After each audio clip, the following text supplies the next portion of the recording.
Breaking news చూస్తున్నారు. Middle ఈస్ట్లో యుద్ధ మేఘాలు కమ్ముకున్నాయి. ఇరాన్పై అమెరికా భీకర దాడులకు పాల్పడింది. దానికి సంబంధించిన బిగ్ బ్రేకింగ్ న్యూస్ చూస్తున్నారు. ఇరాన్ మిలిటరీ కమాండర్ సెంటర్పై బిగ్ అటాక్కి పాల్పడింది. డ్రోన్ లాంచ్ సైట్లు, ఎయిర్ డిఫెన్స్ సిస్టమ్లపై అమెరికా దాడికి పాల్పడింది. అమెరికా దాడులపై ఇరాన్ రివెంజ్ అటాక్స్ ప్రారంభించింది. యుఎస్ మిలిటరీ స్థావరాలపై ఇరాన్ కూడా దాడులకు పాల్పడింది. కువైట్లోని యుఎస్ బేసెస్పై ఇరాన్ దాడికి పాల్పడింది. యుఎస్ రాడార్ సిస్టమ్ అమెరికన్స్ని టార్గెట్గా చేసుకుంది ఇరాన్. అమెరికాకి ఇరాన్ మాజీ అధ్యక్షుడు మసూద్ పెజెష్కియాన్ కూడా వార్నింగ్ ఇస్తూ ఉన్నారు. భూతల దాడులకు దిగితే తీవ్ర పరిణామాలు ఉంటాయంటూ హెచ్చరిస్తున్న సందర్భం. అమెరికాతో ఇరాన్ పూర్తిస్థాయి యుద్ధం చేస్తోందని చెప్పి ప్రకటించుకొచ్చిన క్రమం. ఇరాన్ వ్యాప్తంగా అమెరికా దాడులు చేస్తుందంటూ పెజెష్కియాన్ చెప్పుకొచ్చాడు. ఇరాన్ డిక్లేర్ చేస్తుంది ఫుల్ స్కేల్ ఆఫ్ వార్ అంటూ కూడా మాట్లాడుకుంటున్న సందర్భం అంటే అర్థం చేసుకోవచ్చు. ఇప్పటికే ఎటువంటి పరిస్థితులు ఉన్నాయనేది. అమెరికా ఇరాన్ మధ్య యుద్ధం మరింత వేడెక్కుతుంది. ఇరాన్ మిలిటరీ కమాండర్ సెంటర్పై అమెరికా దాడులకు పాల్పడింది. Iran drone launch sites, air defence system వాటిపై అటాక్కి పాల్పడింది. ఇంకోవైపు యుఎస్ మిలిటరీ బేస్పై ఇరాన్ దాడులు చేస్తుంది. కువైట్లోని యుఎస్ బేస్పై దాడి చేసినట్టు ఇరానే స్వయంగా చెప్పుకొచ్చింది. యుఎస్ రాడార్ సిస్టమ్ని అమెరికన్స్ని టార్గెట్ చేసుకున్నట్టు ఇరాన్ చెప్పుకొచ్చింది. ఇరాన్ అమెరికా మధ్య యుద్ధం తీవ్ర రూపం దాల్చిందా అంటే అవుననే మాట వినిపిస్తోంది. మిజైల్స్, డ్రోన్స్తో అటాక్కి పాల్పడింది ఇటు Iran. At the same time America Gulf ప్రాంతంలో ఉద్రిక్త పరిస్థితులుగా నెలకొన్నాయి. వాషింగ్టన్ అంటే అమెరికా ఏకంగా 10వ రోజు కూడా దాడులకు పాల్పడింది. ఇటు బహ్రెయిన్లోని యుఎస్ ఎయిర్ బేస్ మీద, ఇన్ఫ్యాక్ట్ చెప్పాలంటే అది వాళ్ళ ఎయిర్ డిఫెన్స్ సిస్టమ్, బహ్రెయిన్లోని యుఎస్ ఎయిర్ డిఫెన్స్ సిస్టంపై దాడి చేసినట్లు ఇరాన్ చెప్పుకొచ్చింది. ఇంకోవైపు హార్ముజ్ స్ట్రైట్ అటుగా వెళ్తున్న వెషల్స్పై కూడా దాడులు జరుగుతున్నాయి. తాము పూర్తి స్థాయి యుద్ధంలో ఉన్నామని చెప్పి ఇరాన్ హెచ్చరిస్తుంది. ఇరాన్ దాడులు ఇద్దరు అమెరికన్ సైనికులు మరణించినట్లు అమెరికా కూడా ధృవీకరించింది. సోమవారం ఇరాన్ టార్గెట్గా అమెరికా దాడులకు పాల్పడగా ఇరాన్ బహ్రెయిన్, కువైట్లలో ప్రతిదాడులకు దిగింది. ఇరాన్ భూగర్భ క్షిపణ కేంద్రంగా భావిస్తున్న తబ్రిజ్ నగరంలో అమెరికా దాడులకు పాల్పడింది. ఈ దాడుల్లో ఒకరు మరణించారని చెప్పి ఇరాన్ స్వయంగా ప్రకటించుకొచ్చింది. దీంతో ఇటు ఇరాన్, బహ్రెయిన్తో పాటు అమెరికా నేవీకి సంబంధించిన 5th ఫ్లీట్ కువైట్లో ఉంది. అక్కడ మిసైల్స్తో విరుచుకుపడింది. రెండు దేశాల్లో సోమవారం మిసైల్స్ అటాక్స్ అంటే రెండు వైపులా కూడా సోమవారం అంటే నిన్న మిసైల్స్ దాడులు ఒక్కసారిగా బీభత్స పరిస్థితికి దారితీశాయి. ఇటు దూసుకొస్తున్న మిసైల్స్ని అడ్డుకుంటున్నట్లు కువైట్ చెప్పుకొచ్చినప్పటికీ రెండు దేశాల మధ్య మాత్రం ఇక యుద్ధానికి తాత్కాలిక విరామం ప్రకటిస్తూ మాట్లాడుకున్న MOU లేకపోతే ఆ కాల్పుల విరమణ ఒప్పందం సీజ్ ఫైర్ ప్రస్తుతం ఉల్లంఘనే కాదు, ఏకంగా పూర్తిగా ఎత్తేసినట్లుగానే భావించాలి. ఈ కథనం మిమ్మల్ని కాస్త కలవరపరచొచ్చు. దీనికి సంబంధించి తగిన జాగ్రత్తలు తీసుకోవాలని RTV సూచించడం జరుగుతోంది. This is the disturbing content. Video description is highly advised. దాడులకు సంబంధించిన దృశ్యాలు చూద్దాం.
ప్రస్తుతం ప్రతిదాడులతో ఇటు గల్ఫ్ ప్రాంతంతో సహా మిడిల్ ఈస్ట్ అట్టుడికిపోతూ ఉంది. అమెరికా చేస్తున్న దాడులతో ఇరాన్ చేస్తున్న దాడులతో గల్ఫ్ దేశాలు కునుకు లేకుండా బతుకుతూ ఉన్నాయి. కంటి మీద కునుకు లేకుండా ఉన్నాయంటే అర్థం చేసుకోవచ్చు. ప్రతిదాడులతో ప్రస్తుతం మధ్యప్రాచ్యం మంటల్లో చిక్కుకుందా అంటే అవునన్న మాట వినిపిస్తోంది.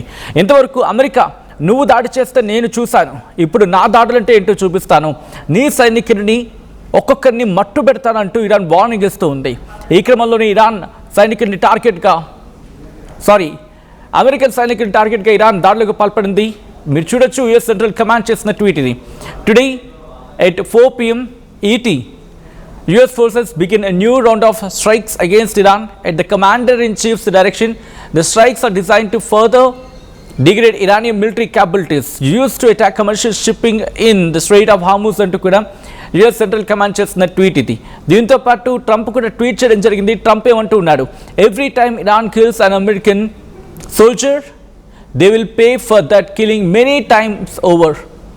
This directive has been passed on to Secretary of War Pete Hegseth, Chairman of the Joint Chiefs of Staff Daniel Kane, and every leader in the military.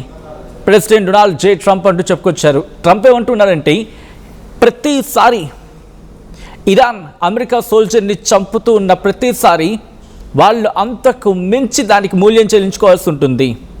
అంతకు ఎన్నో రెట్ల మూల్యం చెల్లించుకోవాల్సి ఉంటుంది. ఇప్పటికే ఆర్డర్స్ని పాస్ చేయడం జరిగింది సెక్రటరీ ఆఫ్ వార్ పీట్ హెగ్సెత్కి, chairman of joint chief of staff Daniel కెయిన్కి, అండ్ ప్రతి ఒక్క లీడర్, మిలిటరీలో ఉన్న ప్రతి ఒక్క లీడర్కి నేను ఇప్పటికే ఆర్డర్స్ని పాస్ చేస్తాను, వాళ్ళకి డైరెక్టివ్స్ ఇవ్వడం జరిగింది అంటూ కూడా చెప్పుకొచ్చాడు ట్రంప్. ఏమని, ఇరాన్ చంపే ఒక్క అమెరికన్ సోల్జర్కి వాళ్ళు అంతకు రెట్టింపు కాదు, అంతకంతకు మూల్యం చెల్లించుకోవాల్సిందే అంటూ ట్రంప్ చెప్తున్నమాట. ఈ నేపథ్యంలో ఇప్పుడు పూర్తిస్థాయి యుద్ధం ప్రారంభమైందా అంటే అవుననే మాట వినిపిస్తోంది. ప్రస్తుతం ఈ అంశానికి సంబంధించి అమెరికా మంత్రి మార్క్ రూబియో మాట్లాడారు. ఏమంటారో చూద్దాం. CENTCOM has laid it out exactly what the objectives are. The only reason why the U.S. is conducting strikes is against assets of Iran that are being used to attack global commercial shipping. The Straits of Hormuz are international waterway, and they continue to launch against ships in that international waterway. Other countries should join us in this effort, but the United States is involved not just in protecting those ships, but in targeting the places that they use to launch these missiles and drones. So that's what you're seeing, that's what the objective of this mission, and that's what it continues to be. And we continue on a daily basis very successfully to degrade Iran's ability to target and ships.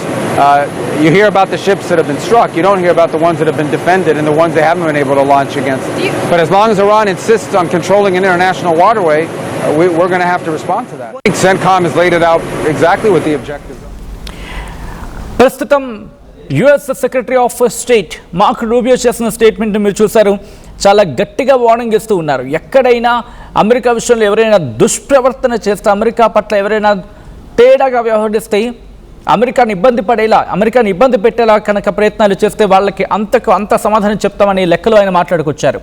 ఈ సందర్భంలో Iran కూడా అదే రేంజ్లో react అవుతూ ఉంది. Iran అధ్యక్షుడు of course resignation ఇచ్చాడని చెప్తూ ఉన్నారు. అక్కడ ప్రస్తుతం పొలిటికల్ యాక్టివిటీస్ ఏ స్థాయిలో ఉన్నాయో మనం ఎక్స్పెక్ట్ చేయలేం. కొంతమంది ఏమో మాజీ అంటూ ఉన్నారు, లేదు కొంతమంది ఏమో ప్రస్తుతం అధ్యక్షుడిగా కంటిన్యూ అవుతున్నారని చెప్తూ ఉన్నారు. Whatever it may be, ఏదనుకున్నా, మాజీ అనుకున్నా లేకపోతే ప్రస్తుత అధ్యక్షుడు అనుకున్నా, మసూద్ పెజెష్కియాన్ ఆయన రియాక్ట్ అయ్యాడు. అమెరికా ఇరాన్ మధ్య రెండు వైపుల నుంచి దాడులు జరుగుతున్న క్రమంలో హార్మోజ్ స్ట్రైక్లో నౌకల రాకపోకల విషయంలో అంతరాయం గురించి రియాక్ట్ అవుతూ అక్కడ పరిస్థితులు దిగజారిపోయాయని చెబుతూనే ఇరాన్ ఎలాగైనా అమెరికా మీద పూర్తి స్థాయి యుద్ధానికి సంసిద్ధమయ్యింది అని చెప్పుకొచ్చారు. అంటే తెగించేసాం, ఇంకా తమ దేశం అమెరికాతో పూర్తి స్థాయి యుద్ధం చేస్తుందని చెప్పి ఆయన ప్రకటించడం ప్రస్తుతం అంతకంతకు దానికున్న ఆ గ్రావిటీని తెలియజేస్తూ ఉంది. అండ్ ఇరాన్ వ్యాప్తంగా అమెరికా దాడులని విస్తరించింది. ఈ పరిణామాల్లో దేశ ప్రజలు ఎప్పటికప్పుడు పర్యవేక్షించుకోవాలి, సమీక్షించుకోవాలి, దానికి తదనుగుణంగా నడుచుకోవాలని చెప్పి మసూద్ పెజెష్కియాన్ చెప్తూ ఉన్నారు. అయితే హార్మోజ్ స్ట్రైట్లో కార్గో వెషల్స్ అంటూ ఉంటారు. అంటే ఈ వాణిజ్య నౌకలు కాకుండా ఈ వస్తువులను తీసుకెళ్ళేవి కార్గో వెషల్స్ అంటూ ఉంటారు. వీటిని ఇరాన్ టార్గెట్ చేయడంతోనే అమెరికా దాడులు స్టార్ట్ చేసింది అని చెప్పి అమెరికా చెప్పుకుంటూ ఉంటుంది. అయితే ఇరాన్ డ్రోన్ మిసైల్స్ స్టోరేజ్ ఉంటుంది. ఆ స్టోరేజ్ లేకపోతే వాటికి సంబంధించిన దాని అంటూ ఉంటారు, ఒక పెద్ద ఏర్పాటు స్థలం అది. వాటిని దాంతోపాటు తీర ప్రాంతాల్లో ఉన్న వాళ్ళ సర్వేలెన్స్ని, అలాగే వాళ్ళ నేవీ క్యాపబిలిటీస్ని ధ్వంసం చేశామని చెప్పి అమెరికా చెప్పుకొచ్చింది. ఈ క్రమంలో ఇన్ఫాక్ట్ అధ్యక్షుడు పెజెష్కియాన్ కూడా అదే మాట చెప్తూ ఉన్నారు. వాళ్ళు మా డ్రోన్స్ని, మిసైల్స్ స్టోరేజెస్ని వాళ్ళు అటాక్ చేస్తున్నారు, టార్గెట్ చేస్తూ ఉన్నారు. అలాగే మన తీర ప్రాంతాల్లో ఉన్న సర్వేలెన్స్ని టార్గెట్ చేశారు, నేవీ క్యాపబిలిటీస్ని వాళ్ళు టార్గెట్ చేస్తున్నారని చెప్పి పెజెష్కియాన్ చెప్పుకొచ్చాడు. ఇంకోవైపు అమెరికా మిలిటరీ బేసెస్ ఎక్కడెక్కడ ఉన్నాయో మనం మాట్లాడుకున్నాం. ఇన్ఫ్యాక్ట్ నేను మీకోసం ఇంకోసారి చెప్పే ప్రయత్నం చేస్తాను. వీళ్ళకి జోర్డాన్తో పాటు మిగిలిన ప్రాంతాల్లో కూడా సిరియాలో ఉన్నది, జోర్డన్లో ఉంది, సౌదీ అరేబియాలో ఉంది, బహ్రెయిన్లో ఉంది, headquarters of the 5th fleet అని మాట్లాడుతుంటారు, ఖతర్లో ఉంది, ఆల్ ఉదైద్ ఎయిర్ బేస్ 1996లో కట్టిన అల్ ఉదైద్ ఎయిర్ బేస్ ఉంది, largest US base in the region మాట్లాడుకుంటారు. అండ్ యూఏఈలో అక్కడ అల్ దఫ్రా ఎయిర్ బేస్ ఉంది, బహ్రెయిన్లో a headquarters of US 5th fleet review అని మాట్లాడతారు. అండ్ పర్షియన్ గల్ఫ్లో మ్యారిటైమ్ సెక్యూరిటీలో క్రిటికల్ ఇది. అండ్ సౌదీ అరేబియా, ఇలా ప్రతి చోట కూడా అమెరికాకు సంబంధించిన మిలిటరీ బేసెస్ ఉన్నాయి. సో ఈ క్రమంలో యుఎస్ మిలిటరీ బేసెస్ని ఇరాన్ టార్గెట్ చేసుకుంటుంది. గల్ఫ్ దేశాలు ఈ సందర్భంలోనే ఉక్కిరిబిక్కిరి అవుతున్నాయి. ఇటు కువైట్ గురించి మాట్లాడుకుంటే కువైట్లోని అరిఫ్జాన్ స్థావరంపై తాము ప్రయోగించిన మిసైల్స్ హిమార్స్ రాకెట్ సిస్టమ్స్ ధ్వంసం చేశామని చెప్పి ఇరాన్ ప్రకటించింది. హిమార్స్ రాకెట్ సిస్టమ్ని అక్కడ ఏకంగా 13,500 మంది సైన్యం ఉంటారండి కువైట్లో. ఒకరు కాదు, ఇద్దరు కాదు, 13,500 అమెరికన్ సైనికులు అక్కడ ఉంటారు. ఇప్పుడు ఇంకా సంఖ్య పెరిగింది, ఎందుకంటే యుద్ధం సందర్భంలో తమ మిలిటరీ సిస్టమ్ దాని మీద దాడి చేసిన వారిపై ప్రతీకార చర్య తప్పదని చెప్పి యుఎస్ సెంట్రల్ కమాండ్ కూడా చెప్పుకొచ్చింది. ఈ 2 వారాల్లోనే సైనికులు ఏకంగా 100 మంది గాయపడ్డారు. వీరిలో 96% మంది కోలుకుని తిరిగి డ్యూటీస్లోకి చేరారు. ఇంకొంతమంది ఇబ్బంది పడుతున్నారు. ఇంకొక వైపు హార్మోజ్ స్ట్రైట్ గురించి మాట్లాడుతున్న సందర్భం 17 మంది ఇప్పటివరకు మరణించారనేది అమెరికా లెక్కలు చెప్తున్నమాట. కానీ ఇజ్ ఇట్ సో? అది నిజమేనా? ఎందుకు ఈ మాట వస్తుంది? 50,000 మంది సైన్యాన్ని రంగంలోకి దించామని చెప్పి ట్రంప్ చెప్పుకుంటూ వచ్చాడు నిన్న కూడా మొన్న కూడా. యుఎస్ సెంట్రల్ కమాండ్ పోనీ ట్రంప్ అబద్ధం చెప్పాడు అనుకుందాం ఫర్ వైల్. కానీ ఇక్కడ ట్రంప్ చెప్తున్న విషయాన్ని పక్కన పెడితే యుఎస్ సెంట్రల్ కమాండ్ ఏమవుతుంది? ఏకంగా 50,000 మంది సైనికుల్ని మేము మోహరించాం అక్కడ గల్ఫ్లో అంటూ యుఎస్ సెంట్రల్ కమాండ్ చెప్పుకొచ్చింది. సో ఇప్పుడు 50,000 మందిలో ఎంతమంది మరణించారు? ఇంత దాడులు తీవ్రతరం అవుతూ ఉంటే ఏకంగా పోర్టులు లేపేస్తూ ఉన్నారు, మిలిటరీ బేసెస్ని టార్గెట్ చేస్తూ ఉన్నారు. అక్కడ మిజైల్ సిస్టమ్, ఆ దేశాల్లో ఉన్న మిజైల్ సిస్టమ్స్ కాపాడుతున్నాయి అని చెప్పి అమెరికా చెప్పుకుంటూ వస్తోంది. మరి అలాంటప్పుడు అమెరికా ఇన్ని ఏర్పాట్లు చేసుకున్నప్పుడు వాళ్ళ ఎయిర్ డిఫెన్స్ సిస్టమ్ ఏమైనట్టు?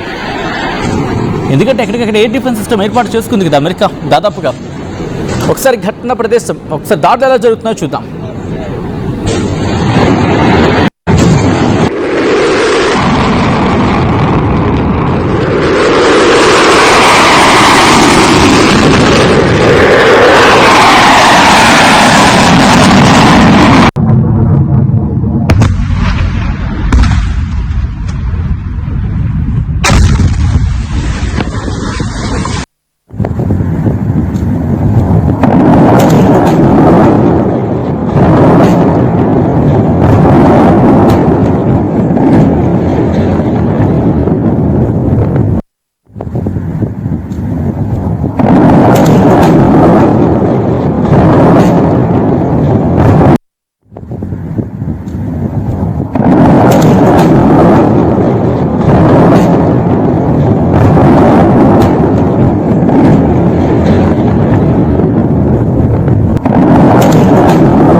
విజువల్స్ మీరు చూస్తున్నారు. దాడికి సంబంధించి ఏ స్థాయిలో దాడులు జరుగుతున్నాయనేది గల్ఫ్లో ప్రస్తుతం మంటలు రాజుకున్నాయి అనుకోవడంలో ఎటువంటి అతిశక్తి లేదు. నేను మరి కాసేపట్లో లైవ్లోకి ఇన్ఫ్యాక్ట్ జూమ్ ద్వారా జాయిన్ అయ్యి మీకు ఆ డీటెయిల్ని ఎక్స్ప్లెయిన్ చేయబోతూ ఉన్నాను. అంటే ఎక్కడ ఏ స్థితిలో ఉన్నాయి, ఎటువంటి సిచ్యువేషన్స్ ఉన్నాయి, ఎటువంటి బేసెస్ ఉన్నాయి, ఎందుకు టార్గెట్ చేసుకుంటుంది, ఏ ప్రాంతాన్ని టార్గెట్ చేసుకుంటుంది, ఇరాన్కి సంబంధించి ఎక్కడ టార్గెట్ చేసే అవకాశం ఉంది, వీటి గురించి మాట్లాడుకుంటున్న సందర్భం. ఇప్పుడు ఏం జరగచ్చు? మిడిల్ ఈస్ట్లో అయితే మాత్రం యుద్ధ మేఘాలు కమ్ముకుంటూ ఉన్నాయి. ఇటువంటి నేపథ్యంలోని ఇటు ఇరాన్ కూడా అలర్ట్ అయింది, పూర్తిగా తమ ప్రాంతాన్ని అదుపులోకి తీసుకునే ప్రయత్నం చేస్తుంది. అమెరికా ఏ క్షణానైనా పూర్తి స్థాయిలో దాడులకు దిగచ్చు అంటూ కూడా చెప్పుకుంటున్న సందర్భంలో 2-3 రోజులు అయిపోయింది, ఇక తగ్గేదే లేదు అంటూ ఉంది ఇరాన్. పూర్తి స్థాయి యుద్ధానికి మేము సిద్ధం అని చెప్పి ఏర్పాట్లు చేసుకుంటుంది.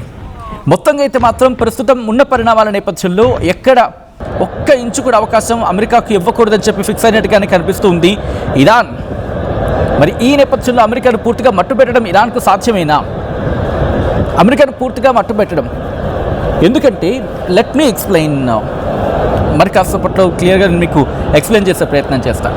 ఎందుకంటే ఇరాన్ చుట్టూతో ఉన్నాయి ఈ Saudi Arabia, Kuwait, Qatar, Bahrain, UAE. ఇవన్నీ ఎప్పుడైతే మొన్న ఈ ఒప్పందం జరిగిన సందర్భంలో ఇవన్నీ కూడా కొన్ని సందర్భాల్లో అయితే మాత్రం ఇరాన్కి సపోర్ట్ ఇచ్చిన దాఖలాలు ఎక్కడ కనిపించలేదు. సో ఇప్పుడు ఇవన్నీ ఒప్పుకుంటాయా? That is a biggest question mark. ప్రస్తుతం ఉన్న పరిస్థితుల్లో వీళ్ళు ఒప్పుకుంటారని అంటే కనుక బిగ్గెస్ట్ క్వశ్చన్ మార్క్. ఎందుకంటే అయతుల్లా అలీ ఖమేనీ ఆయన మరణించినప్పుడే ఏ ఒక్కరు కూడా వెళ్ళలేదు. వీళ్ళకి సంబంధించి కొంతమంది మాత్రం వెళ్ళారు గల్ఫ్ దేశాల నుంచి, కానీ పశ్చిమ దేశాల నుంచి ఏ ఒక్కరు రాలేదు. వీళ్ళు కూడా టార్గెట్ చేసుకుని చెప్పి గతంలో వీళ్ళే చెప్పుకొచ్చారు, ఇరాన్ చెప్పుకొచ్చింది. అండ్ రీసెంట్గా అయతుల్లా అలీ ఖమేనీకి సంబంధించి అత్యంత సన్నిహితుడు ఇరాన్ సుప్రీం లీడర్ ముజ్తబా ఖమేనీకి అత్యంత సన్నిహితుడుతో పాటు సీనియర్ మిలిటరీ కమాండర్ ఆయన మాట్లాడుతూ 2-3 రోజులు వేచి చూస్తాం, ఆ తర్వాత అమెరికా దాడి కాదు, మేము డిఫెన్స్లో కాదు అఫెన్స్లోకి వెళ్తాం, ఇక్కడి నుంచి మా ప్రతాపం అంటే ఏంటో చూపిస్తాం, దాడులు అంటే చూపిస్తామని చెప్పుకొచ్చిన సందర్భం. అంటే దాడులు ఏ తరహాలో ఉండబోతున్నాయో చెప్పుకొస్తూ ఉన్నాయి. ఇప్పటికే F-16, F-22, F-35, మరీ ముఖ్యంగా 30 KC-135 అంటే ఈ ఎయిర్ ఫ్యూలింగ్ గురించి మాట్లాడుకుంటుంటారు. యుఎస్ మిలిటరీ ఇప్పటికీ 50,000 మంది సైన్యాన్ని అక్కడ మోహరించింది. న్యూమరస్ బేసెస్ ఉన్నాయి. దీంతోపాటు అక్కడ వాళ్ళకి సంబంధించి ఈ వార్షిప్స్ కూడా అక్కడే డిప్లాయ్ చేయడం జరిగింది. సో ఇటువంటి క్రమంలో ఇప్పుడు ఏం జరిగే అవకాశం ఉందనేది ఆందోళన కలిగిస్తున్న అంశం. ఎందుకంటే చుట్టూతో ఎక్కడ చూసినా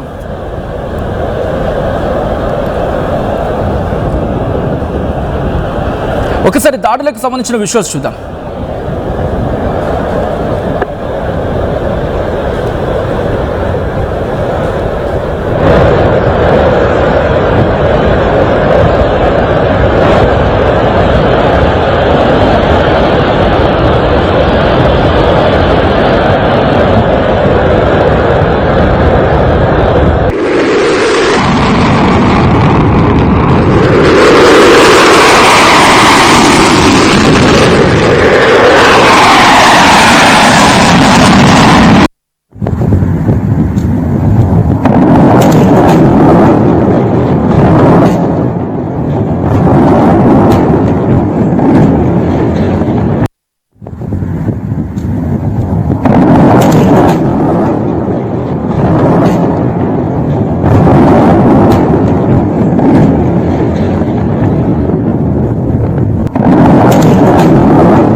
ఒక్కసారి ఆ విజువల్స్ నేను చూపించే ప్రయత్నం చేస్తూ ఉన్నాను. ఇదిగోండి ఇరాన్, ఈ ప్రాంతం ఇలా ఉంది. ఇక్కడ మీరు చూస్తే కనుక నేను మరి కాసేపట్లో మ్యాప్లో నేను మీకు చూపించబోతూ ఉన్నాను. ఇదిగోండి ఈ ప్రాంతం మిడిల్ ఈస్ట్కి సంబంధించి ఎటువంటి ఉద్రిక్తత ఉంటుందని చెప్పి. ఇది మన భారతదేశం కదా. ఇదిగో మీరు చూస్తే ఇదంతా ఇరాన్. ఇక్కడ యూఏఈ అంటే దుబాయ్, దాంతోపాటు ఒమన్. ఇక్కడ యూఏఈ 3,500 మంది సైన్యం ఉంటారండి. ఇక్కడ అల్ దఫ్రా వాళ్ళకి ఎయిర్ బేస్ ఉంటుంది అమెరికాకు. అండ్ సౌదీ అరేబియా ఇక్కడ 2,700 మంది సైన్యం ఉంటుంది. దాంతోపాటు బహ్రెయిన్ అండి ఇక్కడ ఉంటుంది. వాళ్ళకి కొంచెం క్లోజ్కి వెళ్తే కానీ కనిపించదు మనకి. ఇక్కడ ఇదిగోండి ఖతార్ ఉంది కదా, ఇక్కడ 10,000 మంది సైన్యం ఉంటారు ఏకంగా. ఈ ప్రాంతంలో అమెరికా దగ్గర 10,000 మంది సైన్యం ఉంటారు. అంటే ఈ ప్రాంతం ఉంది కదా, గల్ఫ్ ఆఫ్ ఉమెన్ అంటూ ఉంటారు. ఇది స్ట్రైట్ ఆఫ్ హార్ముజ్ అందరికీ తెలిసిందే. సో ప్రస్తుతం ఇక్కడ మోహరించడం జరిగింది. ఎంత దుబాయ్లో ఎంతమంది సైన్యం అనుకున్నాం? 3,500 మంది సైన్యం. ఇది చిన్నదిగా కనిపిస్తోంది మీకు, కానీ ఇక్కడ 3,500 మంది సైన్యం ఉన్నప్పటికీ కూడా ఇక్కడ కీలకం ఏంటంటే వాళ్ళకి అల్దఫ్రా ఎయిర్ బేస్ అని ఉంది. అది వాళ్ళ కీలకం ఇక్కడ దుబాయ్ దగ్గర, యూఏఈ, ఇక్కడ యూఏఈకి సంబంధించి. ఆ తర్వాత పైకి వస్తే ఖతార్ ఉంది కదా, ఇక్కడ 10,000 మంది సైన్యం ఉంటారు. దాంతోపాటు యుఎస్ సెంట్రల్ కమాండ్, ఇప్పుడు మీకు ట్వీట్ చేస్తుంది కదా, అఫీషియల్ ట్వీట్స్ ఇస్తూ ఉంది కదా, అఫీషియల్ ట్వీట్స్ ఇస్తున్న యుఎస్ సెంట్రల్ కమాండ్కి సంబంధించి ఇక్కడ ఇది హెడ్ క్వార్టర్స్, ఫార్వర్డ్ హెడ్ క్వార్టర్స్గా పనిచేస్తుంది ఇక్కడ ఖతార్ దగ్గర. అంతేకాదు ఇక్కడ అల్ ఉదైద్ ఎయిర్ బేస్ ఉన్నది. 1996లో దీన్ని ఏర్పాటు చేయడం జరిగింది. ఇది largest US base in the region మాట్లాడుకుంటారు. ఇదిగో ఖతర్లో ఉంది కదా, ఇది largest US base in this reason. ఈ ప్రాంతంలో ఉన్న లార్జెస్ట్ ఎయిర్ బేస్ ఇదే. ఇక్కడ ఒకటి చూసాము, దాంతోపాటు ఇక్కడ ఒక ఎయిర్ బేస్ మనం చూసాం. అంటే చాలా దగ్గరగా ఎయిర్ బేసెస్ అనేది ఏర్పాటు చేసుకుంది. ఆ తర్వాత బహ్రెయిన్, ఇక్కడ కూడా headquarters of the 5th fleet, అంటే ఎయిర్ బేసెస్ అని ఇక్కడే ఉన్నాయి.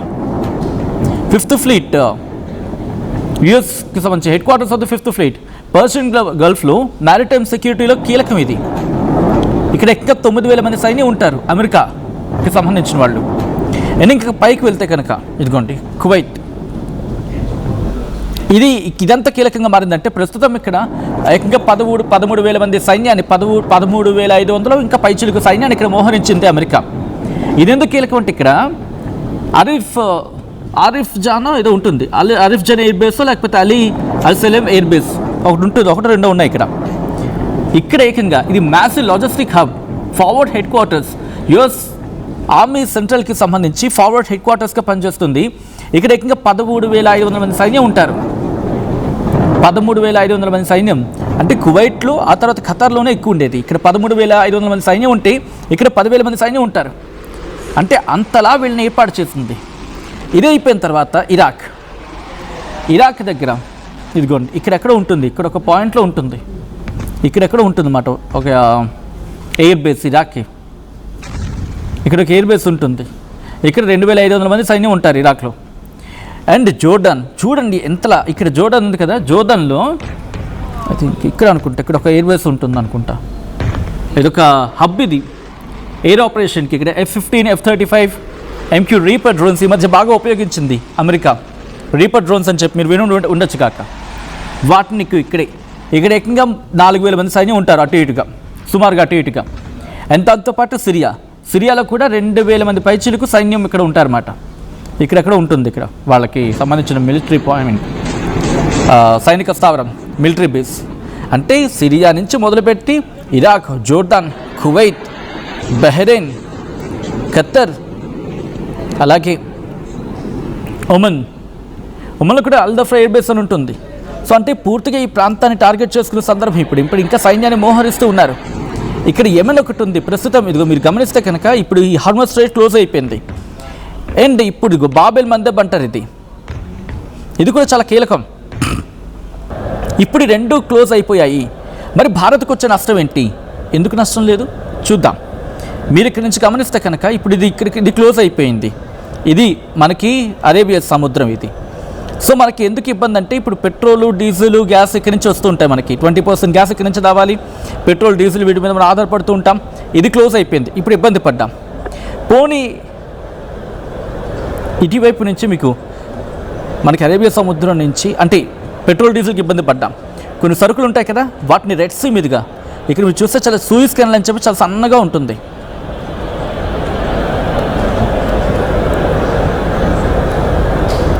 ఇదిగోండి నేను దగ్గరికి తీసుకెళ్ళే ప్రయత్నం చేస్తున్నాను.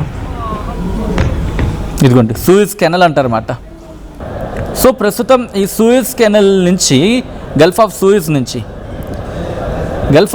నుంచి ఇదిగోండి ఇలా వస్తాయి అన్నమాట. వెస్ట్ నుంచి మనకు వచ్చేవి, వెస్ట్రన్ కంట్రీస్ నుంచి ఇదిగోండి ఈ ప్రాంతాల నుంచి ఇలా వచ్చి సూయిజ్ కెనాల్ మీదుగా రెడ్ సీ ద్వారా బాబెల్ మందబ్ నుంచి గల్ఫ్ ఆఫ్ ఏడెన్లోకి ప్రవేశించి అరేబియా సముద్రం ద్వారా మనకి ఇండియాకి చేరుకుంటాయి.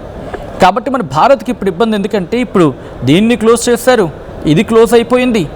దీంతోపాటు ప్రస్తుతం దీన్ని కూడా క్లోజ్ చేస్తామని చెప్పి ఇరాన్ చెబుతూ ఉంది. అంటే ఎమెన్ అనేది వీళ్ళకి ప్రాక్సీ దేశం, ఇక్కడ హౌతీస్ ఉంటూ ఉంటారు. కాబట్టి ఇది బ్లాక్ అయింది, బాబెల్ మందబ్ బ్లాక్ అయింది. కాబట్టి ఇప్పుడు మనకి ఏ సరుకు రావాలన్నా నేను కాస్త ఇంకా జూమ్ అవుట్ అయితే ఇదిగోండి చూడండి. ఇప్పుడు మనకి ఏ సరుకు రావాలన్నా ఇక్కడి నుంచి ఇదిగో ఇలా రావాలన్నమాట. అది దాదాపుగా 20,000 కిలోమీటర్లు ఎంతో ఉంటుంది. ఇది సబ్జెక్ట్ ద కరెక్షన్. సో మీకు ఇక్కడ 5 కిలోమీటర్లు నేను మాట వస్తే చెప్తున్నా, 5 కిలోమీటర్లు వచ్చిన దానికి ఆ తర్వాత చుట్టూతా తిరిగి వచ్చిన దానికి ఎంత డిఫరెన్స్ ఉంటుంది. సో మనకి భారీగా ఆ కాస్ట్ పెరిగే అవకాశాలు ఉంటాయి యుద్ధం కనుక కంటిన్యూ అయితే.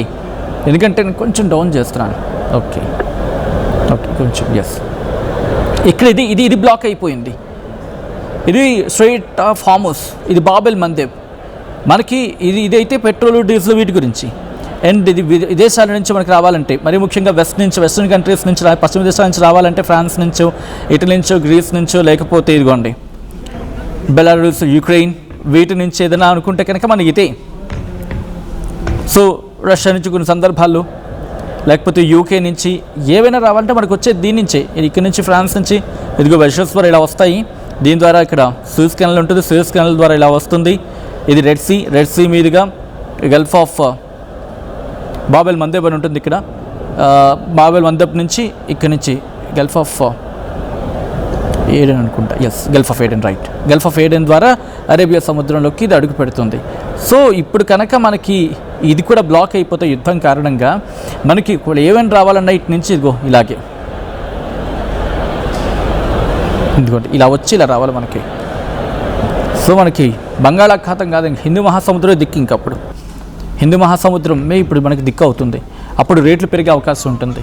అందుకే ఇప్పుడు విచారం వ్యక్తం చేస్తుంది ప్రపంచం. ఇప్పుడు వాళ్ళిద్దరు కొట్టుకుంటే మనకేమని అనుకోవడానికి కారణం వదిలేయలేం, ఎందుకంటే పరిస్థితి అంత దారుణంగా ఉంది కాబట్టి. Back to the visuals. ఒకసారి దాడులకు సంబంధించి విజువల్స్ చూద్దాం. ఆ దాడి తీవ్రతరం అవుతుంది. అమెరికా ఇరాన్ మధ్య ఉద్రిక్తతలు పరాకాష్ఠకు చేరుకుంటున్న సందర్భం ఇది. ఈ నేపథ్యంలో మీరేమనుకుంటూ ఉన్నారు? ఒకసారి మీ అభిప్రాయాన్ని కామెంట్ చేయండి. బట్ బిఫోర్ దట్ ఈ కథను మిమ్మల్ని కాస్త కలవరపరచచ్చు. దీనికి సంబంధించి తగిన జాగ్రత్తలు తీసుకోవాలని ఆర్టీవీ సూచించడం జరుగుతోంది. This is a disturbing content. వీరి డిస్క్రిప్షన్ ఇస్ హైలీ అడ్వైజ్డ్. ఆ విజువల్స్ చూద్దాం.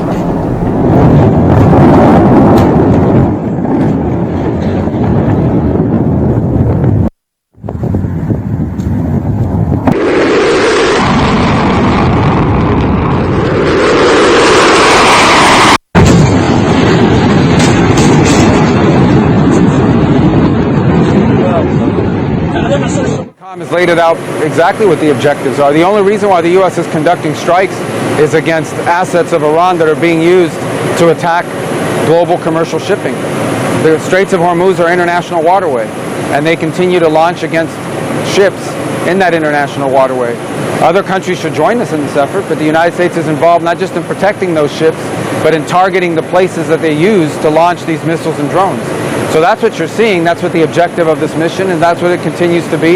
And we continue on a daily basis very successfully to degrade Iran's ability to target and ships. You hear about the ships that have been struck. You don't hear about the ones that have been defended and the ones they haven't been able to launch against. But